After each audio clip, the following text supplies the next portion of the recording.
right now on 5 on your side at 10. First fall freeze. It's now likely for the St. Louis area early next week. The unsettled weather we have to get through before the coldest air arrives. Uber driver ambushed. All of a sudden I start hearing, boom, boom, boom, bang, bang, bang, bang, bang, bang. Tonight, a military veteran shares a harrowing experience with his would-be passengers. First tonight, a missing girl from North Carolina found in St. Louis. Police say she was with a convicted sex offender from Oklahoma. I'm very thankful for the good old-fashioned police work that Kirkwood did. Good evening, I'm Mike Bush, and Allred has the night off. Hours ago, St. Louis County prosecutors charged a suspect after they say he drove the girl from North Carolina to Kirkwood. Robert Townsend's live outside the Kirkwood Police Department with more on how the officers helped crack this case. Robert. Mike, the North Carolina detectives say the Kirkwood police officers were in the right place at the right time. Now, they say the officers' suspicions about the suspect's car helped them find that missing girl.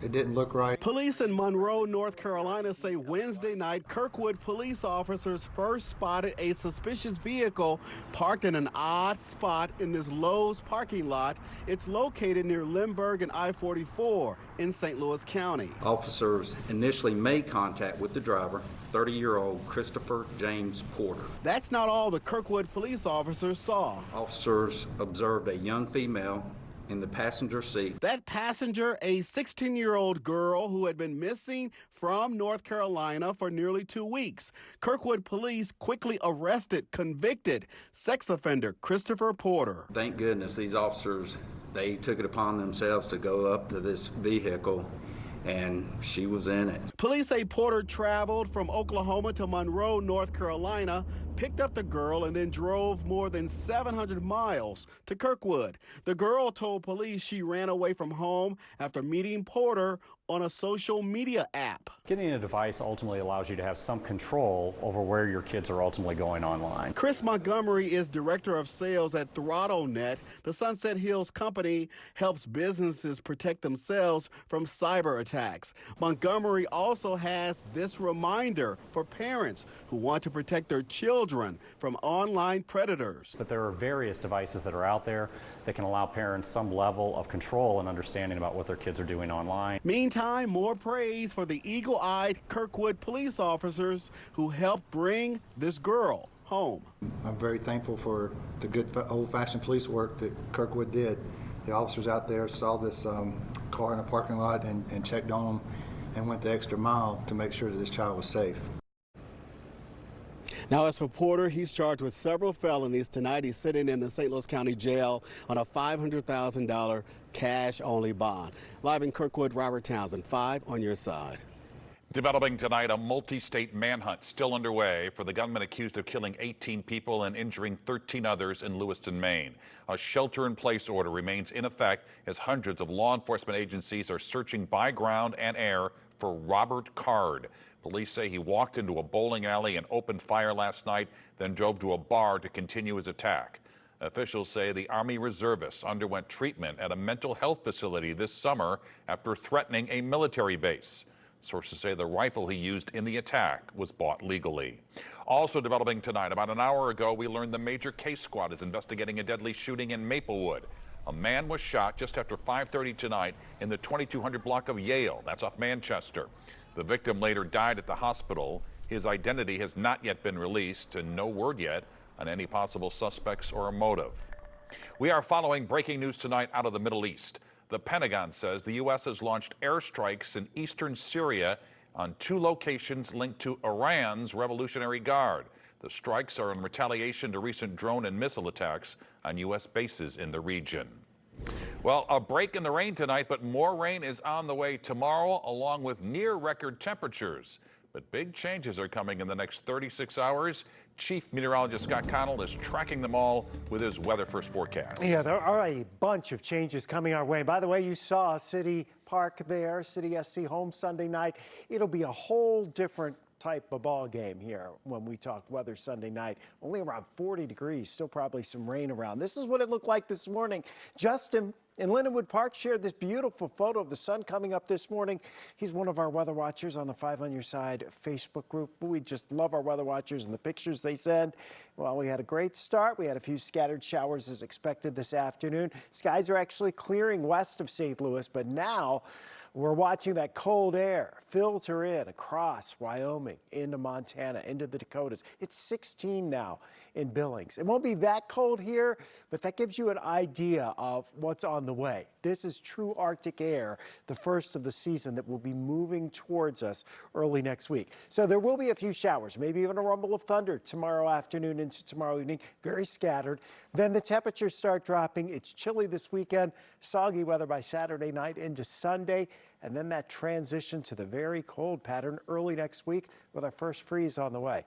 Tell you what you can do to prepare for that in just a few minutes, Mike. All right, Scott. Tonight, Riverview Gardens high school officials, parents, and community partners are searching for solutions after another series of fights broke out at school. The latest incidents today led to a lockdown of the campus, and new tonight, our Laura Barczewski talked with a parent and community partners who are trying to help. Laura? Mike, one parent tells me the fights have made it difficult for students to feel safe at school, and tonight parent-teacher conferences were also canceled and now have to be rescheduled.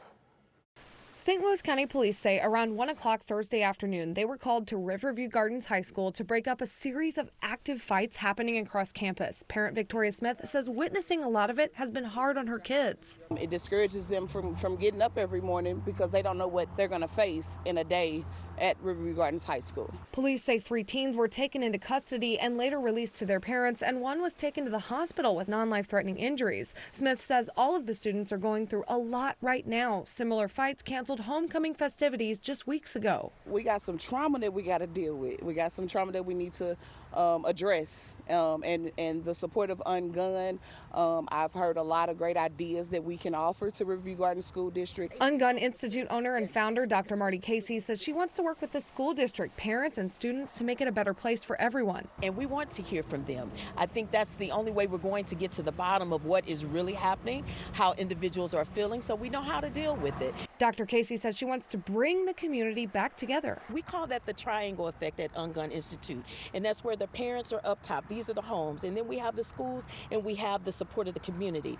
The child is safely in the center, but when these things are not connecting, the child can fall out. That's what we're seeing happening right now. A spokesperson for the Riverview Gardens School District said in a statement they're working to address the fights and, quote, put measures in place to provide appropriate outlets and supports for scholars and staff. The Ungun Institute is hosting a Zoom chat tomorrow where parents of Riverview Gardens students can talk about what's going on. That'll start at 5 p.m. So you can email info@unguninstitute.com to get that link, and we'll have all that information on our website as well, Mike. Laura, thanks. About 90 minutes ago, the Francis Howell School District Board discussed a controversial proposal on bathrooms. Policy 2116 would require students to use the restroom or locker room that matches the sex on their birth certificates. It also calls for at least one single-use unisex restroom in each school building. We're told a vote could happen at next month's board meeting. Tense moments for a St. Louis Uber driver who says he feared for his life after getting into a shootout with a would-be passenger. One of those bullets flew into his car, narrowly missing him. Our Brent Solomon is live at police headquarters tonight. Brent? Mike, the man who has driven for Uber for 7 years now says this has never happened before. Tonight, he's sharing his story, not only because he wants the bad guys caught, but also because he wants other ride-share drivers to trust their gut when something doesn't seem right. I was super afraid for my life. I literally heard ting, ting, ting, ting. I'm hearing pew, pew. Not the ride Joshua Barker was expecting when he went to pick up a passenger near Union Boulevard and Cabanee Avenue. It was around 2 a.m. last Monday. On the left, I saw no houses, no businesses. And on the right, there was vacant homes with chain link fence in front of it to keep people out.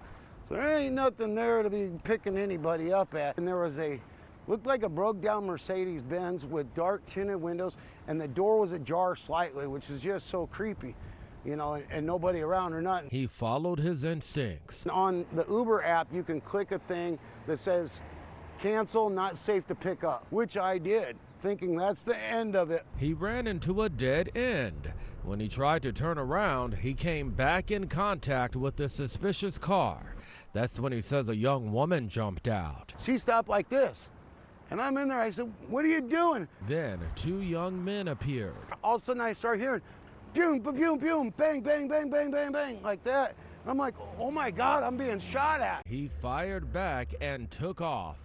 Take a look at where the bullet went into his car. It's the 9mm bullet hole. And where it traveled. Literally 1.5 feet and it would have killed me. The disabled veteran now counting his blessings. He escaped unharmed. I am still shaken up. I don't know if I'll ever, or when I'll ever be able to drive for Uber or any rideshare companies again.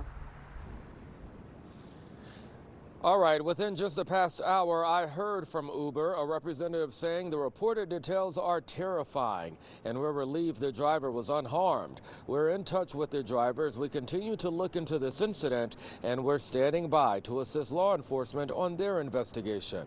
Tonight, we're live at St. Louis Police Headquarters. Brent Solomon, 5 on your side. Tonight, the owners of Old Town Donuts in Florissant are responding after the popular shop was closed due to a roach infestation. Just hours ago, the owners posted on Facebook saying the source of those bugs came from a piece of refurbished equipment they recently purchased. The post goes on to say the health department was notified and it was agreed that the best course of action was to close for a deep clean and to have a third party come in and eradicate the unwanted pests. Old Town Donuts hopes to reopen soon, and we checked with recent health department records and found the shop has received scores of 99 and 98 on its 2 prior routine inspections. Tonight, the price of prescriptions. Drug costs are skyrocketing. It's just getting tougher and tougher. I mean, there's not a day goes by that we fill a prescription below cost. The I-Team exposes the insurance process some pharmacists say is driving up those prices and driving your corner drugstore out of business. Pharmacies are closing up right and left, and it's due to reimbursement. The weather changes coming this weekend could be a tough pill to swallow for those looking to enjoy leaf peeping. When and where the heaviest rain is expected before it gets truly cold. Well, if you have prescriptions, you know some of the prices are skyrocketing, and a pharmacy owner tells our I-Team middlemen are to blame in the insurance process. Tonight, senior investigative reporter Paula Vassan takes us to one pharmacy to expose why it could impact what drug you can get and where you can get it, and how much you'll pay for it. Ellsbury, Missouri is a town with more corn stalks than people. Fewer than 2,000 live here. They rely on one pharmacy. You have any questions today? One regular is 80-year-old Winston Bailey, who depends on 4 pills a day to deal with colon cancer. I'm going to say $400 a month out of pocket. A retired teacher, he says his savings account is slowly disappearing. What I thought would be comfortable in rocking chair money, it's eating into that. Jerry Callahan is the owner of Medicine Shop Pharmacy. Bought my first one in 2001. He says he's risking his job by talking with us, fearing retaliation among those who pay his bills. Why are you speaking up? Because it's something that needs to be done. Pharmacies are closing up right and left, and it's due to reimbursement. He tells the I-Team middlemen involved in the drug pricing formula are leading to skyrocketing medication costs. He believes these middlemen are crippling his customers. Thank you. Have a good day. Medicine Shop and his business. It's just getting tougher and tougher. I mean, there's not a day goes by that we fill a prescription below cost. Which means it's getting harder and harder to operate. The predictions are that 30% of the independent pharmacies are going to be gone by the end of next year if things don't change. If this pharmacy closes, his customers may have to drive around 30 minutes away to get to the next closest one. And he says middlemen are to blame. When we buy health insurance, we likely get a pharmacy benefit manager, PBM for short. They play a major role in setting the price for your medication. But many argue they've grown too powerful. Industry associations say the top 3, CVS Caremark, Express Scripts, and Optum Rx, control 80% of the prescription drug market. That impacts what you pay. Take Humalog, a type of insulin for people with diabetes. It's sold to pharmacies at $264. The generic version is $24. But insurance usually only covers the more expensive drug. Why? The nonprofit Pharmacists United for Truth and Transparency says PBMs get rebates from brand names. The result, more limited options for pharmacies and patients, while PBMs make a profit. A spokesperson from the industry association representing PBMs disagrees. They argue they drive prices down by forcing manufacturers to compete with each other. But critics say those discounts help the PBM, not people like Bailey. And what's worse, this pharmacy owner says they're operating in secrecy. They at least need to be transparent. There are efforts. In Washington, D.C., there are more than 40 federal bills seeking to crack down on PBMs and lower drug costs. States have also passed laws to rein in certain practices. In Illinois, a bill was passed this year protecting pharmacists from speaking out about PBMs without retaliation. The goal, more transparency. Industry sources say Missouri has a ways to go, without any sort of PBM legislation passing in nearly a decade. And if that trend continues, Callahan says this town's only pharmacy may have to close its doors on its neighbors. It's just unreal. It's horrible. Who would not have a neighborhood store to buy their medication. Oh, it's really sad. If they can even afford it. A spokesperson with the PBM Industry Association says they're not to blame for rising drug prices or for independent pharmacies closing. Instead, they say the bigger problem starts with drug companies that set and raise prices. Pharmacy owners like Callahan argue PBMs certainly play a part, and in the end, consumers suffer. For the I-Team, Paula Vasan, 5 on your side. And if you'd like to get in touch with our I-Team, you can leave a voice message at 314-444-5231, or you can email Paula directly at tips@ksdk.com. All calls and correspondence will be kept confidential. Chief Meteorologist Scott Connell joins us now with that Weather First forecast. And Scott, a warm day tomorrow, but then big changes. Yeah, look at these changes. These are the high temperatures over the next 5 days. We're still expecting to be above 80 degrees tomorrow. The record high is 85. We're going to nudge that 84 as we head into tomorrow, but the average high is 65. We're not going to see that perhaps after tomorrow until we get into maybe next weekend. You're talking highs in the 40s here as we head towards Monday and Tuesday, and only around 50 over the weekend. That also means we have cold temperatures at night. The really cold air is coming in on, well, let's say Sunday night into Monday morning. There's a freeze possible for some of us on Monday, but on Tuesday and again on Wednesday, in those overnight hours leading up to Tuesday morning and Wednesday morning, we will have a hard freeze in most areas. Most of us will be down into the 20s Tuesday morning. All of us should be down into the 20s on Wednesday morning. This will completely end the growing season. You still have some potted plants outside. You'll need to get them inside. And also, before this cold air gets here, because this is going to be a hard freeze, you'll want to disconnect that garden hose and drain it. Now, that also impacts Halloween because it is going to be cold. Our trick-or-treat forecast, temperatures dropping quickly to around 42 at 5 o'clock as we head towards Tuesday evening. Now, some folks are already decked out for Halloween, and look at this. We're taking you up to Glen Carbon right now. A home there has the spooky season memo. This house is on Ridgemore. Retired Marine and police officer James Jones started decking out his house for Halloween about 7 years ago. He has just about everything, lights, animatronics. This year's theme is the NASA zombies. And there's a complete lunar landing module there. It's pretty impressive. A lot of work goes into that. I don't think I want to see the NASA zombies, though, anytime soon. All right, here we go with those showers moving away from St. Louis tonight. We are still in the 70s at St. Louis. It is the end of October, but that colder air is not that far away. Tomorrow afternoon, that cold front comes through about 4 or 5 o'clock. With it, a few scattered showers, maybe a rumble of thunder. Should be able to get the football games in high school area without a problem.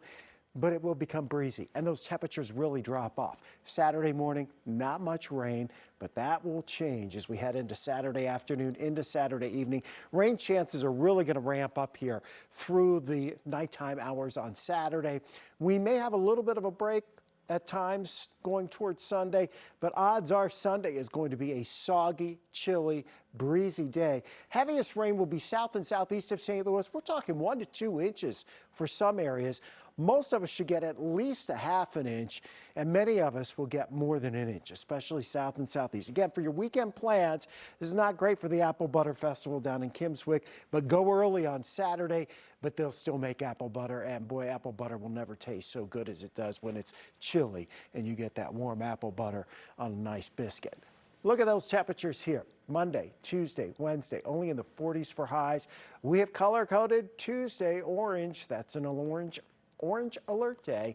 That's because, I know it's Halloween, you think, well, okay, we'll color it orange. No, it's because we get our freeze that morning, first of the fall season.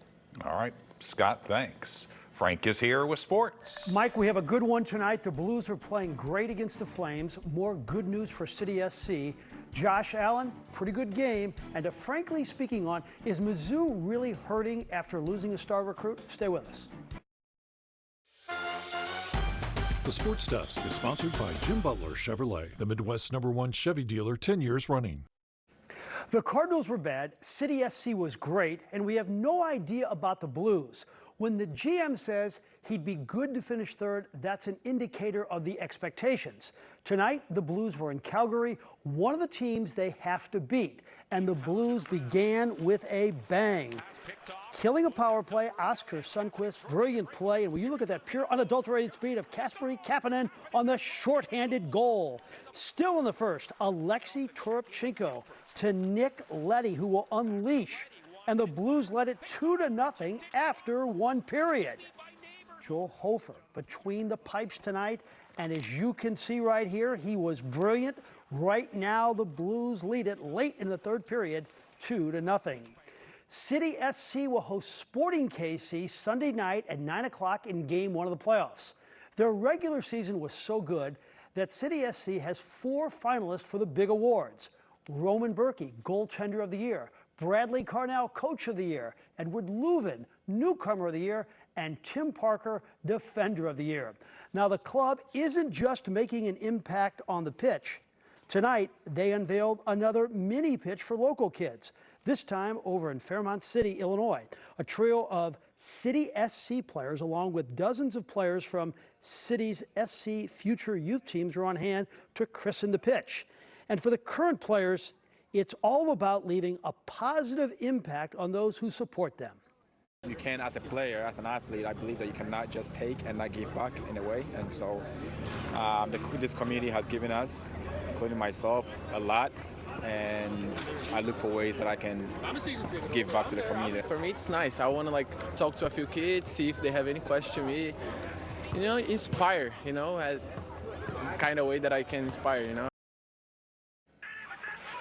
Buccaneers and Bills, Thursday night football in Buffalo, and there are times when Josh Allen looks like the best quarterback in football, not named Patrick Mahomes, right there in that scramble. And the Bills have the pride of Edwardsville, A.J. Epinesa. He is an athlete. He sacks Baker Mayfield. The Bills go on to win it 24-18.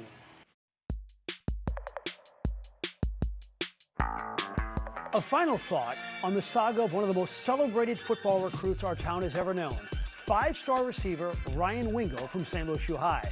There is not a nicer young man in town. His family is close-knit, and the mom and dad raised him well. A high school senior should be allowed to choose wherever he wants to go to college. And it's not like when he rejected the Tigers of Mizzou, he chose Tarkio. He chose Texas, where everything is bigger, like crowds at games and cash for recruits, which is now legal. However, Mizzou is going to be just fine. That wide receiver room is awfully talented, and it's punctuated by one of the country's best in St. Louis's own Luther Burden. I talked to Luther's dad last night after the decision, and he said, my son wanted to do it in his state. And then he paused and he said, and he's doing it. We wish the Wingos well, and Mizzou, who recruited Ryan as hard as they did Luther, I'm told today, will turn the page on the Wingo recruitment. And with a record of 7-1, I can't wait to read the rest of the chapter. And that will do it in sports tonight. Tonight, you can help Folds of Honor provide education scholarships to the families of fallen or injured first responders. All you have to do is scan this QR code on your screen. You can also text STL Folds, that's all one word, to 243-725. And this donation drive is sponsored by Folds of Honor St. Louis. A Hollywood casting call in St. Louis. Starting tomorrow, you can sign up to be an extra in a new film called On Fire, based on the life of burn survivor and St. Louis author John O'Leary, who I featured in our Making a Difference segment. He's an amazing story of resilience, very positive guy. The film stars William H. Macy and John Corbett. Filming will take place in St. Louis and begins November 6th. We have a link to apply in the As Seen on TV section at KSDK.com. And there you have it, 5 on your side at 10. The Tonight Show starring Jimmy Fallon is next. Have a great tomorrow.